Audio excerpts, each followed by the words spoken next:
Hello बच्चों, good morning. Class 5 Hindi व्याकरण में है आपके चैप्टर नंबर 3 शब्द और वाक्य। ठीक है, तो मैंने आपको पहले वाले चैप्टर में आपको पढ़ाया था कि भाई जो वर्णों से क्या बनते हैं शब्द, दो या दो से अधिक वर्णों का मेल से क्या बनते हैं शब्द। ठीक है, दो या दो से अधिक ध्वनि यानी वर्णों के मेल से बने सार्थक ध्वनि समूह वर्ण समुदाय को क्या कहते हैं, शब्द कहते हैं। जो आपको पहले भी बताया था, जैसे कि हमने जोड़ के लिखे थे यहाँ पे पीछे भी वर्णों को, तो ये शब्द कहलाते हैं। ठीक है, और उसके साथ में है आपके वाक्य। तो वाक्य क्या है, यानी कि शब्दों के सार्थक समूह को जब साथ में लिखते हैं तो वह क्या बनते हैं, सेंटेंस यानी कि वाक्य। ठीक है, तो ये चैप्टर है शब्द और वाक्य पर है आपके। ठीक है, जैसे कि अभी मैंने आपको बता दिया था, दो या दो से अधिक ध्वनियों के मेल से ये शब्द बनते हैं। तो यहाँ पे यही दिया गया है कि ये जो उच्चारण करने से इनका अर्थ भी स्पष्ट हो जाता है, यानी कि ये जो अलग अलग वर्ण हैं इनसे ये शब्द बने, यही बताया गया। वर्णों के सही मेल से ही शब्द का निर्माण होता है, यानी कि वर्ण है इनका सही मेल है तो इससे क्या शब्द का निर्माण हुआ। ठीक है, तो यही बताया गया, वर्णों के गलत मेल को शब्द नहीं कहा जा सकता। ये बात तो आपको भी पता ही है। उसके बाद में ये जो शब्द हैं, तो इन शब्दों का जो है अलग अलग वर्गीकरण किया गया है। ठीक है, शब्दों का वर्गीकरण मुख्य रूप से 3 आधारों पर किया जाता है। आपके बुक में 3 आधारों पर किया गया है, यानी कि इसमें शब्दों का वर्गीकरण जो है मुख्य रूप से 3 आधारों पर किया गया। पहला उत्पत्ति के आधार पर, दूसरा रचना या बनावट के आधार पर, और तीसरा प्रयोग के आधार पर। ठीक है, तो पहले हम देखते हैं उत्पत्ति के आधार पर। ठीक है, उत्पत्ति के आधार पर शब्द 4 प्रकार के होते हैं, यानी कि चार भागों में बांटा गया उत्पत्ति के आधार पर। तो इसमें पहला है तत्सम, दूसरा है तद्भव, तीसरा है देशज और चौथा है विदेशी शब्द। ठीक है, तत्सम शब्द, तद्भव शब्द, देशज शब्द और विदेशी शब्द। ठीक है, ये किसके आधार पर है, उत्पत्ति के आधार पर है, नंबर 1 वाला पॉइंट।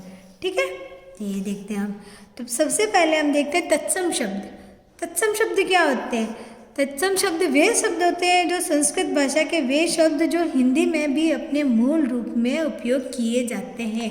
कहने का मतलब ये है कि संस्कृत भाषा के वे शब्द जो हिंदी में भी ज्यों की त्यों हम प्रयोग में लाते हैं, वे शब्द कहलाते हैं तत्सम शब्द। जैसे कि अग्नि संस्कृत शब्द है और हम हिंदी में भी इसके मूल रूप को ही प्रयोग में लाते हैं। कार्य, नदी, प्रकाश, जल, क्षण, आनंद आदि ऐसे शब्द हैं जो संस्कृत भाषा के हैं, जो हम हिंदी में उसका मूल रूप में ही प्रयोग करते हैं। उनका ज्यों की त्यों उनका प्रयोग जो है हिंदी भाषा में किया जाता है। ठीक है, तत्सम शब्द।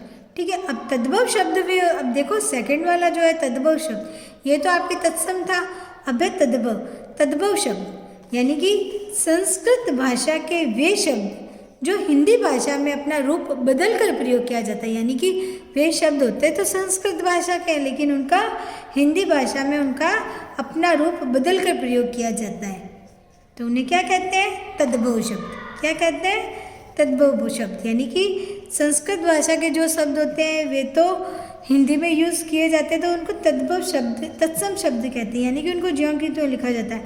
लेकिन तद्भव शब्द भी होते हैं जो संस्कृत भाषा के होते हैं और वे हिंदी में अपना रूप बदल कर उपयोग किए जाते हैं। जैसे कि दूध, दही, मिठाई, घी, आग, ये है तद्भव शब्द। ये तो तत्सम है, यानी कि ये अग्नि का भी भी आग ही होता है, लेकिन ये संस्कृत का है, हम इसको हिंदी में यूज़ करते हैं, बट ये बदला हुआ रूप है, तो ये तद्भव कहलाता है। ठीक है, ये आपके हो गया तद्भव। उसके बाद में आपके उत्पत्ति के आधार पर जो तीसरे नंबर पे है देशज शब्द। देशज शब्द यानी कि देशज शब्द वे होते हैं जो स्थानीय बोलियां जो होती है ना, अलग अलग जगह की बोलियां, से हिंदी भाषा में ग्रहण किए गए शब्द, यानी कि अलग अलग जगह पे जो बोलियों के आधार पर कुछ शब्द जो कुछ ऐसे शब्द हैं जिनको हमने हिंदी भाषा में पूरी तरह से एक्सेप्ट कर लिया, उनको ग्रहण कर लिया, यानी कि हम उनको हिंदी भाषा में भी बोलियों जो स्थानीय बोलियों के जो कुछ ऐसे शब्द थे तो उनको हिंदी भाषा में ग्रहण करके हम उनको यूज़ में लेते हैं। तो वे शब्द क्या कहलाते हैं? देशज शब्द। क्या कहलाते हैं? देशज शब्द। जैसे कि लोटा, लोटा समझते हो आप, जो पानी पीते हैं लोटा, तो ये स्थानीय बोलियों का ऐसा शब्द जो था, अब इसको हिंदी भाषा में भी प्रयोग में लाया जाता है। पगड़ी, झाड़ू, ठोकर, खिड़की, तो ये ऐसे शब्द जो हैं ज़रूरत के हिसाब से बना दिए गए स्थानीय बोलियों में, और इनको जो हिंदी भाषा में भी ग्रहण किया जाने लगा, हिंदी भाषा में भी यूज़ किया जाता है। ये देशज शब्द है, ठीक है। उसके बाद में विदेशी शब्द। क्या है? विदेशी शब्द। विदेशी भाषाओं से हिंदी भाषा में ग्रहण किए गए शब्दों को विदेशी शब्द कहते हैं। जैसे कि नाम से ही पता चल रहा है, विदेशी यानी विदेशी भाषाओं के शब्द, यानी कि विदेशी भाषाओं के शब्द जो है हमने हिंदी भाषा में ग्रहण कर लिए, यानी कि हिंदी भाषा में एक्सेप्ट कर लिए हैं, ऐसे शब्द विदेशी शब्द कहलाते हैं। जैसे कि अंग्रेजी भाषा के कुछ शब्द जैसे कि school, doctor, machine, pencil, police, तो ये क्या है? अंग्रेजी भाषा का शब्द है, डॉक्टर, पुलिस। तो ये जो है तो ये हम इनको हिंदी भाषा में भी प्रयोग में ला रहे हैं, तो ये विदेशी शब्द है।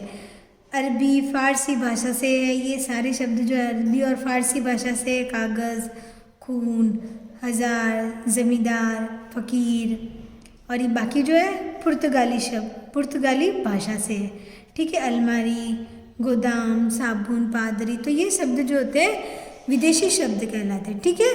तो ये उत्पत्ति के आधार पर कितने हो गए? 1, 2, 3, 4। यहाँ पे 4 प्रकार बताए उत्पत्ति के आधार पर। तत्सम शब्द, तद्भव शब्द, देशज शब्द, विदेशी शब्द, ये 4 आपको समझ में आ गए होंगे। उसके बाद में हम देखते हैं रचना या बनावट के आधार पर।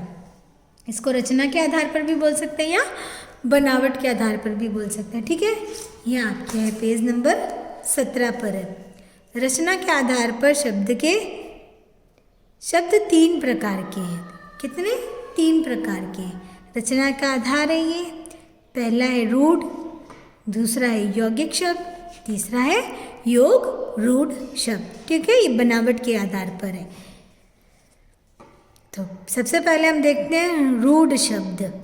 रूढ़ शब्द जिन शब्दों का किसी विशेष अर्थ के लिए प्रयोग किया जाता है तथा खंड करने पर कोई सार्थक अर्थ नहीं निकलता है, ऐसे शब्द को रूढ़ शब्द कहते हैं। जैसे कि मोर, रोटी, दीवार, घर, पेड़, तो ये शब्द रूढ़ शब्द कहलाते हैं। यानी कि इन शब्दों का अगर खंड या टुकड़े करते हैं तो इनका कोई अर्थ नहीं निकलता है। ये क्या कहलाते हैं? रूढ़ शब्द कहलाते हैं। यानी कि किसी विशेष अर्थ के लिए तो प्रयोग किया जाता है, लेकिन इनके खंड यानी कि इन शब्दों का अगर हम टुकड़े करते हैं, यानी कि घर है तो इस घर शब्द का हम अगर टुकड़े करते हैं तो इनका कोई अर्थ नहीं निकलता है।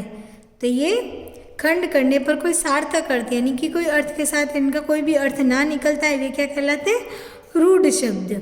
जैसे कि मोर है तो इस शब्द के हम टुकड़े करते हैं तो कोई भी सार्थक शब्द अर्थ नहीं निकलेगा इसका, तो ये शब्द क्या कहलाते हैं? रूढ़ शब्द, ठीक है।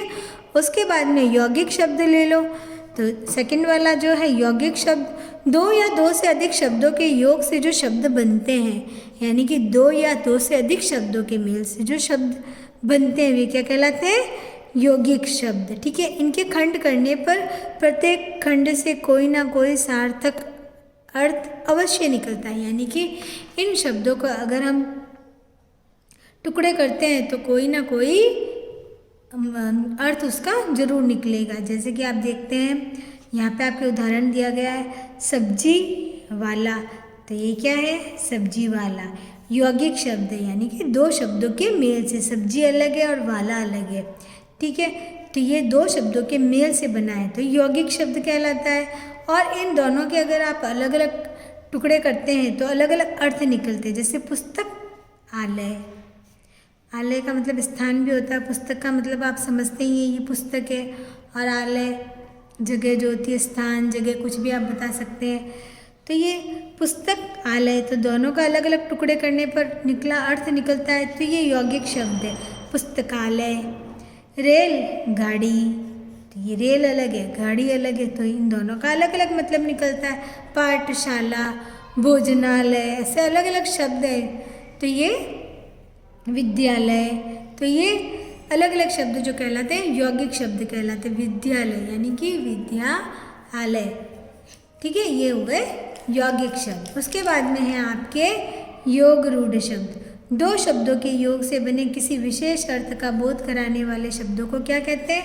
योग रूढ़ शब्द। यानी कि दो शब्दों के योग से बना, यानी कि दो शब्दों के योग से बना किसी विशेष अर्थ का, यानी कि वो किसी अलग ही अर्थ बोध, किसी विशेष अर्थ का बोध कराता है, ये क्या कहलाता है? योग रूढ़ शब्द। जैसे कि देखो आप दशानन, दश आपको पता है, आनन यानी आपको पता है, दशानन यानी कि रावण। आप दशानन बोलते ही आपको क्या समझ में आता है? रावण। तो दश यानी 10, आनन यानी सिर, 10 आनन यानी 10 मुखों वाला, तब इसका अलग ही अर्थ निकला रावण। तो ये हो गया ना, विशेष अर्थ का बोध कराता है, बने किसी अर्थ, विशेष अर्थ का बोध कराने वाला था। तो ये 10 मुखों वाला यानी कि रावण।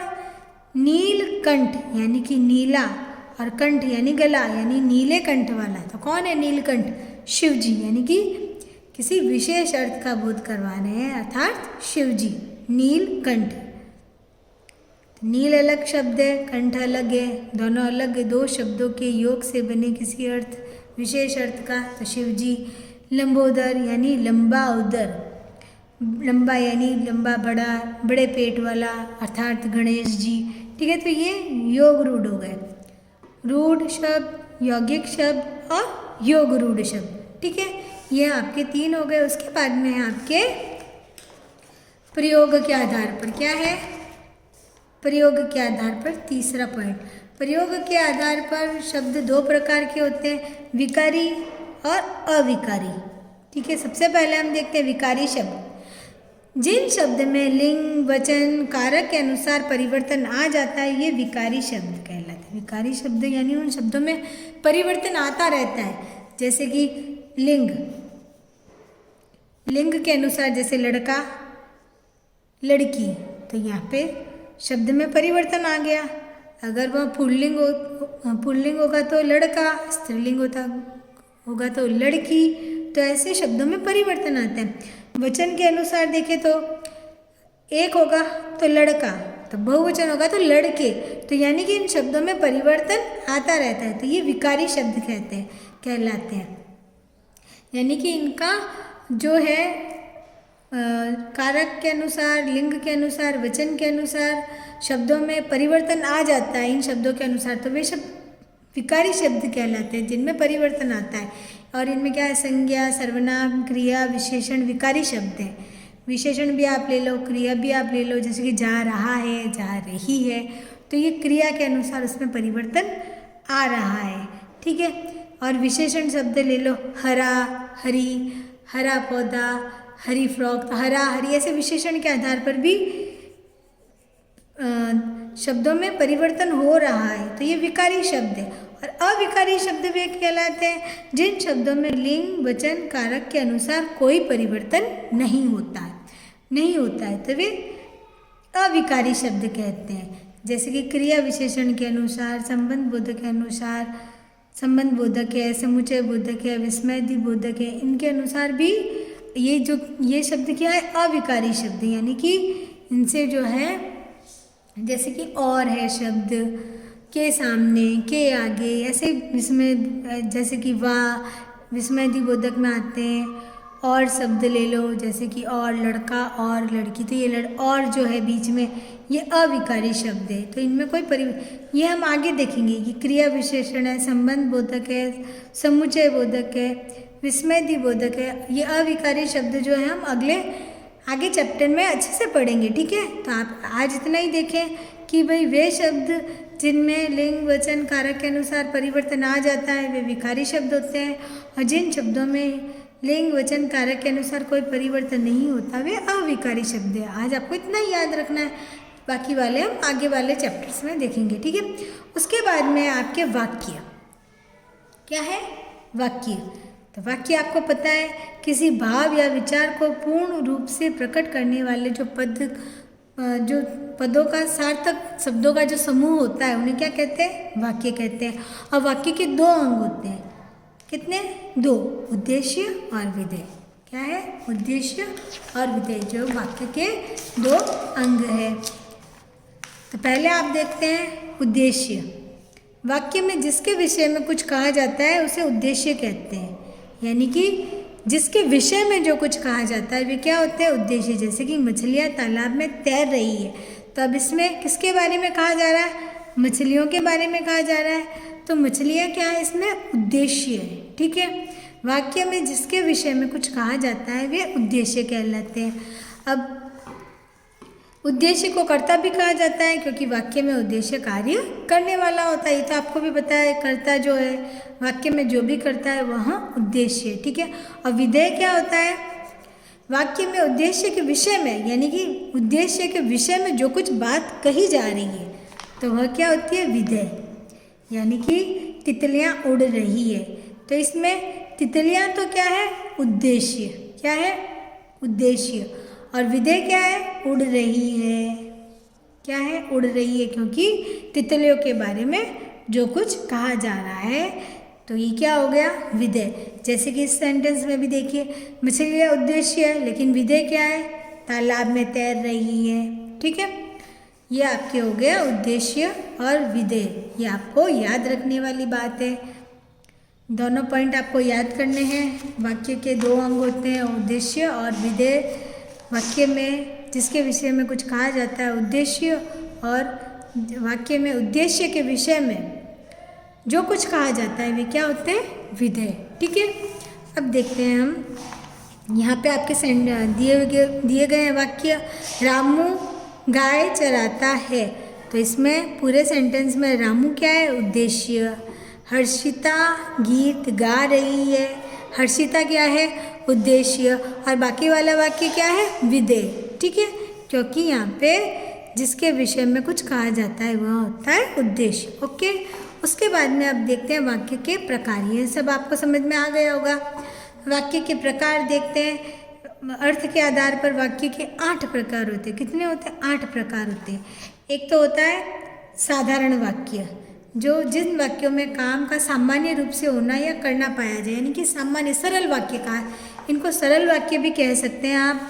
क्या कहते हैं, सरल वाक्य, यानी कि आपको सामान्य रूप से करना या होना पाया जाए उन्हें साधारण वाक्य। जैसे प्रतीक खाना खा रहा है, नेहा नाच रही है, तो ऐसे कोई साधारण वाक्य है जो आपको आसानी से समझ में भी आ जाए, सामान्य रूप से या करना या होना पाया जाता है, सरल वाक्य भी कह सकते हैं। नकारात्मक, दूसरा है आपके नकारात्मक, नेगेटिव। जिन वाक्यों में काम का न करना या न होना पाया जाए तो ये नकारात्मक वाक्य कहलाते हैं, जिसमें नहीं का प्रयोग किया जाता है। जैसे प्रतीक ने खाना नहीं खाया, ठीक है, यहाँ पे क्या हुआ, नहीं का प्रयोग हुआ है। जैसे कल स्कूल नहीं खुलेगा, तो यहाँ पे नकारात्मक है, ठीक है, तो यह क्या हो गया, नहीं, तो ये नकारात्मक है। आज स्कूल नहीं खुलेगा, कल भी स्कूल नहीं खुलेगा, तो यह है नकारात्मक वाक्य, तो ये जिसमें नहीं का प्रयोग किया जाता है। उसके बाद में तीसरा नंबर आपके प्रश्नवाचक वाक्य, यानी कि जैसे कि नाम से ही पता चल रहा है प्रश्न, ठीक है, नाम से पता चल रहा है जिन वाक्य में प्रश्न पूछे जाते हैं तो प्रश्नवाचक वाक्य। तो आपको भी पता है, क्या प्रतीक ने खाना खा लिया, क्या आपने खाना खा लिया, आपका नाम क्या है, आप कौन सी क्लास में पढ़ते हैं, यह है प्रश्नवाचक वाक्य। उसके बाद में आदेशमूलक वाक्य, यानी कि जिन वाक्यों में आज्ञा या निर्देश दिया जाता है, यानी कि निर्देश आदि का भाव प्रकट होता है, उन्हें आदेशमूलक वाक्य कहते हैं। यानी कि कृपया प्रतीक को बुला लीजिए, कृपया आप अपना होमवर्क कर लीजिए, आप पढ़ाई कीजिए, तो ये आदेश, यानी कि आपको ऑर्डर मिलता है, ठीक है, ये आदेशवाचक हो गया। यानी कि आपने किसी भी वाक्य में आपको ऑर्डर या आदेश मिलता है तो वह आदेशवाचक होगा, ठीक है।